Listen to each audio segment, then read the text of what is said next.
ಆ ಕೆಲಸವನ್ನು ಮಾಡ್ತೀನಿ. ನಾನು ನಿಮ್ಮ ಮುಂದೆ ಪ್ರಮಾಣ ಮಾಡ್ತೀನಿ, ಬೆಳಗಾವಿಯ ಸಮಗ್ರ ಅಭಿವೃದ್ಧಿ, ಇಡೀ ಕ್ಷೇತ್ರದ ಒಂದು ಮಾಡೆಲ್ ಮಾದರಿಯಾದಂಥ ಲೋಕಸಭಾ ಕ್ಷೇತ್ರವನ್ನು ಮಾಡಿ ತೋರಿಸ್ತೀನಿ ಅನ್ನೋದು. जगदीश शेट्टर साहेबांचे, जगदीश शेट्टर साहेबांचा, मोदी साहेबांचा, अब की बार 400 पार, अब की बार 400 पार. माता की जय, ಜೈ ಶ್ರೀರಾಮ್. जय जय श्रीराम. ಅಂದರೆ 7ನೇ ತಾರೀಕಿಗೆ ನಾವು ವೋಟಿಂಗ್ ಪರ್ಸೆಂಟೇಜ್ ಇನ್ಕ್ರೀಸ್ ಮಾಡೋದ್ರಿಂದ ನಮ್ಮೆಲ್ರಿಗೂ ಅನುಕೂಲ ಆಗುತ್ತೆ. ಎಸ್ಪೆಷಲಿ ಭಾರತೀಯ ಜನತಾ ಪಾರ್ಟಿಯ ಅಭ್ಯರ್ಥಿ ಮೋದಿಜಿ ಅಭ್ಯರ್ಥಿ ಜಗದೀಶ್ ಶೆಟ್ಟರ್ ಅವರಿಗೆ ಇವತ್ತು ಇಡೀ ದೇಶವನ್ನೇ ನಮ್ಮ ಸನ್ಮಾನ್ಯ ನರೇಂದ್ರ ಮೋದಿಜಿಯವರು ತಮ್ಮ ಕುಟುಂಬ ಅಂತ ತಗೊಂಡು ಹೋಗ್ತಾ ಇದ್ದಾರೆ. ನಮ್ಮ ಸನಾತನ ಧರ್ಮವನ್ನು ಮುಂದೆ ತಗೊಂಡು ಹೋಗ್ತಾ ಇದ್ದಾರೆ ಮತ್ತು ಇಡೀ ವಿಶ್ವದಲ್ಲಿ ನಮ್ಮ ಭಾರತ ದೇಶವನ್ನು ವಿಶ್ವಗುರು ಮಾಡ್ಲಿಕ್ಕೆ ಹೋಗ್ತಾ ಇದ್ದಾರೆ. ಯಾಕಂದ್ರೆ ನೀವು ನೋಡಿರ್ಬೇಕು ಯಾವ ಥರ ಕೋವಿಡ್ ಸಮಯದಲ್ಲಿ ವ್ಯಾಕ್ಸಿನೇಷನ್ ನಮ್ಮ ದೇಶದಲ್ಲಂತೂ ಫ್ರೀ ಕೊಟ್ಟರು. ನೀವು ಬೇರೆ ಬೇರೆ ದೇಶದಲ್ಲಿ ನೋಡಬೇಕು ಸಾಕಷ್ಟು ಚಾರ್ಜ್ ಮಾಡ್ತಾ ಇದ್ರು. ನಮ್ಮ ದೇಶದಲ್ಲಿ ಫ್ರೀ ಕೊಟ್ಟ ಮೇಲೂ ಮತ್ತು ಬೇರೆ ದೇಶಕ್ಕೆ ಅವರು ಕೊಟ್ಟು ಅಲ್ಲೂ ಫ್ರೀ ಮಾಡಿದ್ದಾರೆ, ಅಲ್ಲೂ ಫ್ರೀ ಆಗಿ ಕೊಟ್ಟಿದ್ದಾರೆ. ಅದಕ್ಕೆ ಇವೆಲ್ಲ ಕಾರಣದಿಂದ ವಿಶ್ವಗುರು ಆಗಲಿಕ್ಕೆ ಭಾರತ ಹೋಗ್ತಾ ಇದೆ. ಮತ್ತು ಸನ್ಮಾನ್ಯ ನರೇಂದ್ರ ಮೋದಿಜಿಯವರ ಯೋಜನೆಗಳು ಸಾಕಷ್ಟು ಯೋಜನೆಗಳು ಮನೆ ಮನೆಗೆ ಮುಟ್ತಾ ಇದೆ. ನೀವು ಏನು 2014ಕ್ಕಿಂತ ಮುಂಚೆ ನೋಡ್ಬೋದು ಯಾವ ಥರ ಯೋಜನೆಗಳು 1,000 ರೂಪಾಯಿ ಇದ್ದಿದ್ರೆ ಅಲ್ಲಿ ಮನೆ ಮನೆಗೆ ಮುಟ್ಟೋ ಸ್ಥಿತಿಗೆ 100 ರೂಪಾಯಿನೋ 50 ರೂಪಾಯಿನೋ ಆಗ್ತಾ ಇತ್ತು. ಅಂತ ಒಂದು ದುರಾದೃಷ್ಟಕರವಾದ ಕೇಂದ್ರ ಸರ್ಕಾರ ಇತ್ತು ಅವಾಗ. UPA ಸರ್ಕಾರ ಯಾವ ಥರ ಇತ್ತು, ಯಾವ ಥರ ಯಾವುದೇ ಥರ ಘೋಟಾಲ ಆಗಿತ್ತು, 2G ಸ್ಕ್ಯಾಮ್ 3G ಸ್ಕ್ಯಾಮ್, ಅದು 10 ವರ್ಷದಿಂದ ಸಾಕಷ್ಟು ಕರಪ್ಷನ್ನು ಮತ್ತು ಭ್ರಷ್ಟಾಚಾರ ಮುಳುಗಿ ಎಷ್ಟೋ ಕೊಂದು ಜನ ಜೈಲಿಗೆ ಹೋಗಿದ್ರು. ಅದಕ್ಕೆ ಈ ಒಂದು 2014 ಆದಮೇಲೆ ಮೋದಿಜಿಯವರ ಸರ್ಕಾರ ಬಂದ ಮೇಲೆ ಸಾಕಷ್ಟು ಯೋಜನೆಗಳು ಮನೆ ಮನೆಗೆ ಮುಟ್ತಾ ಇದ್ದೇವೆ. ಮತ್ತು ಇಲ್ಲಿಯ ಗ್ಯಾಸ್ ಕನೆಕ್ಷನ್ಸ್ ಬೆಳಗಾವಿ ಜಿಲ್ಲೆಯಲ್ಲಿ ನೀವು ನೋಡಬೇಕಂದ್ರೆ ಸುಮಾರು 2 ಲಕ್ಷಕ್ಕಿಂತ ಹೆಚ್ಚು ಗ್ಯಾಸ್ ಕನೆಕ್ಷನ್ಸ್ ಆಗಿದೆ. ಮತ್ತು ಮಹಿಳೆಯರಿಗೆ ಮತ್ತು ಮಕ್ಕಳಿಗೆ ಏನು ನಮ್ಮ ಯೋಜನೆ ಇಂದ್ರಧನುಷ್ ಇದೆ, ಸಾಕಷ್ಟು ವ್ಯಾಕ್ಸಿನೇಷನ್ಸ್ ಆಗ್ತಾ ಇದೆ, ಬೇರೆ ಬೇರೆ ಕಾಯಿಲೆಗೆ ವ್ಯಾಕ್ಸಿನೇಷನ್ಸ್ ಕೊಡ್ತಾ ಇದ್ದಾರೆ.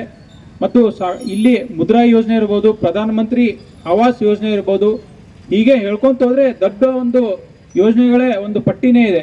ಮತ್ತು ಈಗ ತಾನೇ ಶ್ರೇಯಸ್ ಅವರು ಹೇಳ್ತಾ ಇದ್ರು ಏನು ಆಯುಷ್ಮಾನ್ ಯೋಜನೆ 5-5 ಲಕ್ಷ ನೀವು ವರ್ಷಕ್ಕೆ ಮೆಡಿಕಲ್ ಒಂದು ಎಕ್ಸ್ಪೆನ್ಸ್ ಏನಿದ್ರು ಅದು ಫ್ರೀಯಾಗಿ ಸಿಗುತ್ತೆ. ಸೊ ಈ ಥರ ಹಲವಾರು ಯೋಜನೆಗಳು ಇಲ್ಲಿ ಬೆಳಗಾಂ ಜಿಲ್ಲೆಗೆ ಬರಬೇಕಂತಂದರೆ ಇಲ್ಲಿ ಒಬ್ಬ ಗಟ್ಟಿಯಾದ ಸಂಸದರು ಇರಬೇಕು. ಏನು ಒಂದು ಮಾತು ನಾನು ಇವತ್ತು ಹೇಳಿಕೆ ಇಷ್ಟಪಡ್ತೇನೆ ಏನಂದರೆ, ನಮ್ಮ ಸುರೇಶ್ ಅಂಗಡಿ ಅವರು ಏನು ದಿವಂಗತ ಸುರೇಶ್ ಅಂಗಡಿ ಅವರು ಸಾಕಷ್ಟು ಇಲ್ಲಿ ಯೋಜನೆಗಳು ನಾವು ಹಳ್ಳಿಗೆ ನಾನು ಎಷ್ಟೊಂದು ಕಡೆ ಪ್ರಚಾರ ಹೋಗಿದ್ದೆ, ಅಲ್ಲಿ ಅವರು ಕೊಟ್ಟಂತಹ ಸಮುದಾಯ ಅನುದಾನ ಇರ್ಬೋದು ಮತ್ತು ಗುಡಿಗುಂಡಾರಿಗೆ ಅವರು ಅನುದಾನ ಇರ್ಬೋದು ಮತ್ತು ಕೇಂದ್ರದ ಯೋಜನೆಗಳು ಇಲ್ಲಿ ಅಚ್ಚುಕಟ್ಟಾಗಿ ಇಂಪ್ಲಿಮೆಂಟ್ ಆಗಲಿಕ್ಕೆ ಸಾಕಷ್ಟು ಪ್ರಯತ್ನ ಮತ್ತು ಅಭಿವೃದ್ಧಿಯ ಕೆಲಸ ಸಾಕಷ್ಟು ಆಗಿದೆ ಇಲ್ಲಿ. ಮತ್ತು ನೀವು ಇಲ್ಲಿಯ ಮಹಾನಗರ ಭಾಗದಲ್ಲೂ ಸಾಕಷ್ಟು ಆರೋಗ್ಯ ನೋಡಿರ್ಬೋದು. ಮತ್ತು ರೈಲ್ವೆ ಸ್ಟೇಷನ್ ಯಾವ ಥರ ರಿಜುನೇಷನ್ ಆಗಿ ಇಂಪ್ರೂವ್ಮೆಂಟ್ ಆಗಿದೆ. ಮತ್ತು ಏರ್ಪೋರ್ಟ್ ಉಡಾನ್ ಯೋಜನೆಯ ಅಡಿಯಲ್ಲಿ ಈಗ ಮೋದಿಜಿಯವರ ಒಂದು ಕನಸಿತ್ತು, ಹವಾಯಿ ಚಪ್ಪಲ್ ಹಾಕೋರು ವಿಮಾನನ ಹತ್ತಬೇಕಂತ. ಆ ಒಂದು ಕನಸು ನನಸು ಮಾಡಲಿಕ್ಕೆ ಉಡಾನ್ ಯೋಜನೆ ತೊಗೊಂಬಂದರು. ಮತ್ತು ಬೆಳಗಾವಿಯ ಒಂದು ಏರ್ಪೋರ್ಟ್ ಇಂಟರ್ನ್ಯಾಷನಲ್ ಏರ್ಪೋರ್ಟ್ ಆಗಬೇಕಂತ ಎಲ್ಲ ಕನಸು ಜಗದೀಶ್ ಶೆಟ್ಟರ್ ಅವರಿಗೆ. ಮಾಜಿ ಮುಖ್ಯಮಂತ್ರಿಗಳಾದ ಜಗದೀಶ್ ಶೆಟ್ಟರ್ ಅವರು ಹಿರಿಯ ನಾಯಕರು, ಮಾಜಿ ಮುಖ್ಯಮಂತ್ರಿ ಇದ್ದ ಕಾರಣ ಕೇಂದ್ರ ನಾಯಕರ ಜೊತೆ ಒಳ್ಳೆಯ ಒಂದು ಸಂಬಂಧ ಇದೆ. ಇದರ ಒಂದು ಉಪಯೋಗ ಏನಾಗುತ್ತಂದರೆ, ನೀವು ಸಾಕಷ್ಟು ಯೋಜನೆಗಳು ಸ್ಪೆಷಲ್ ಪ್ಯಾಕೇಜಸ್ ಆಯಿತು, ಇಲ್ಲಿ ಎಲ್ಲ ಥರ ಒಂದು ಅಭಿವೃದ್ಧಿ ಕಾಮಗಾರಿ ಮಾಡಲಿಕ್ಕೆ ಅವರಿಗೆ ಅನುಕೂಲ ಆಗುತ್ತೆ. ಆಮೇಲೆ ಒಮ್ಮೆ ಸಂಸದರಾದಮೇಲೆ ಇನ್ನೂ ಹೆಚ್ಚಿನ ಸ್ಥಾನಮಾನಗಳು ಸಿಗಲಿಕ್ಕೆ ಎಲ್ಲ ರೀತಿಯ ಒಂದು ಅವಕಾಶ ಇದೆ. ಅದಕ್ಕೆ ಬರುವ 7ನೇ ತಾರೀಕಿಗೆ ನೀವು ಹೆಚ್ಚಿನ ಸಂಖ್ಯೆಯಲ್ಲಿ ಮತದಾನ ಮಾಡಬೇಕು. ಈಗಿನ ಕಾಂಗ್ರೆಸ್ ಸರ್ಕಾರ ಹೇಗೆ ಕಾಂಗ್ರೆಸ್ ಸರ್ಕಾರ ನಡೀತಾ ಇದೆ ಅಂತ, ಅವರಿಗೆ ಅಭಿವೃದ್ಧಿ ಮಾಡಲಿಕ್ಕೆ ಏನೂ ದುಡ್ಡಿಲ್ಲ, ಅವರು ಖಜಾನ ಕಂಪ್ಲೀಟ್ ಖಾಲಿ ಆಗಿಬಿಟ್ಟಿದೆ. ಮತ್ತು ಇಲ್ಲಿ ಯಾವ ಥರ ಈ ನಮ್ಮ ರಾಜ್ಯ ಸರ್ಕಾರ ನಡೀತಾ ಇದೆ ಅಂತಂದರೆ, ಇಲ್ಲಿ ಸುರಕ್ಷತೆ ಇಲ್ಲ. ಇಲ್ಲಿ ಬೆಂಗಳೂರಲ್ಲಿ ನೀವು ನೋಡಿರ್ಬೋದು ಯಾವ ಥರ ಒಂದು ಬಾಂಬ್ ಬ್ಲಾಸ್ಟ್ ಆಯಿತು. ಆ ಬಾಂಬ್ ಬ್ಲಾಸ್ಟ್ ಆದಮೇಲೆ ಅವರು ಅವಾಗ ಇನಿಷಿಯಲಿ ಏನಂತ ಇದ್ರು ಅಂದರೆ, ಇಲ್ಲ ಇದೇನೋ ಸಿಲಿಂಡರ್ ಬ್ಲಾಸ್ಟ್ ಆಗೈತೆ ಅಂತ. ಬಟ್ ಒಮ್ಮೆ ಫೈಂಡಿಂಗ್ಸ್ ಎಲ್ಲ ಗೊತ್ತಾದ ಮೇಲೆ ಆ್ಯಕ್ಚುಲಿ ಬಾಂಬ್ ಬ್ಲಾಸ್ಟ್ ಆಯಿತು. ಮತ್ತು ಇವರ ಸಂಸ್ಕೃತಿ ನಾನು ಒಂದು ಉದಾಹರಣೆ ಕೊಡ್ಬೇಕಂತ ಇದ್ದೇನೆ. ವಿಧಾನಸೌಧದಲ್ಲಿ ಒಬ್ಬರ ಇವರು MLC ಆಯ್ಕೆ ಆಗ್ತಾರೆ. ಆಯ್ಕೆ ಆದ ತಕ್ಷಣ ಅವ್ರ ಸಪೋರ್ಟರ್ಸ್ ಏನನ್ಬೇಕಂದ್ರೆ ಪಾಕಿಸ್ತಾನ್ ಜಿಂದಾಬಾದ್ ಅಂತ.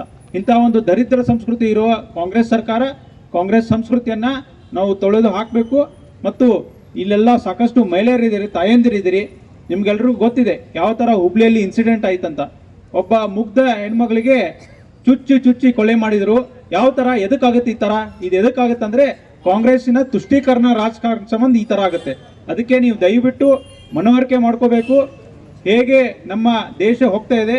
ಈ ಒಂದು ಚುನಾವಣೆ ಇದು ಮೋದಿಜಿಯವರ ಚುನಾವಣೆ. ಭಾರತ ಸರ್ಕಾರ ಯಾವ ಥರ ಮುಂದೆ ಅಭಿವೃದ್ಧಿ ಕಾಮಗಾರಿಗಳು ಇಲ್ಲಿ ತೊಂಬರಬೇಕು. ಅವರು ಒಂದು ಭಾಷಣ ಹೇಳ್ತಾರೆ ಮೋದಿಜಿಯವರು, ನಾನು 10 ವರ್ಷ ಮಾಡಿದ್ದು ಬರೀ ಟ್ರೇಲರ್ ಅಂತ, ಇನ್ನೂ ಪಿಕ್ಚರ್ ಬಾಕಿ ಇದೆ ಅಂತ. ಎದಕ್ಕೆ ಹೇಳ್ತಾರೆ ಅಂದರೆ ಇನ್ನೂ ಸಾಕಷ್ಟು ವಿಷನರಿ ಒಂದು ಡೆವಲಪ್ಮೆಂಟ್ ವಿಷನರಿ ಪ್ಲ್ಯಾನ್ಸ್ ಇದೆ ನಮ್ಮ ದೇಶಕ್ಕೆ.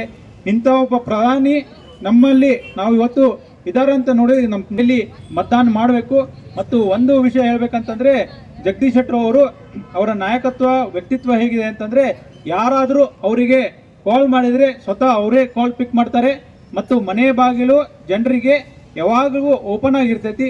ಅದಕ್ಕೆ ನಿಮ್ಮ ಸ್ಥಳೀಯ ಸಮಸ್ಯೆಗಳಿಗೆ ನಾವಾಯಿತು, ಈ ಭಾಗದ ನಾಯಕರು ಅನಿಲ್ ಬೆನಕೆ ಸರ್ ಆಯಿತು, ಕಾರ್ಪೊರೇಟರ್ ಸರ್ ಆಯಿತು, ಮೇಡಮ್ ಆಯಿತು, ಎಲ್ಲರೂ ನಿಮ್ಮ ಜೊತೆ ಇರ್ತೇವೆ. ಯಾವಾಗಲೂ ನಿಮ್ಮ ಸಮಸ್ಯೆಗಳಿಗೆ ನಾವು ಯಾವಾಗಲೂ ನಿಮಗೆ ಸಪೋರ್ಟ್ ಮಾಡಿಕೊಂಡು ಸಮಸ್ಯೆಗಳನ್ನು ಸಾಲ್ವ್ ಮಾಡಲಿಕ್ಕೆ ಎಲ್ಲ ರೀತಿಯ ಪ್ರಯತ್ನ ಪಡ್ತೇವೆ ಅಂತ ಹೇಳುತ್ತಾ ಮತ್ತೊಮ್ಮೆ ಇಷ್ಟು ದೊಡ್ಡ ಸಂಖ್ಯೆಯಲ್ಲಿ ಸೇರಿದ್ದ ಎಲ್ಲ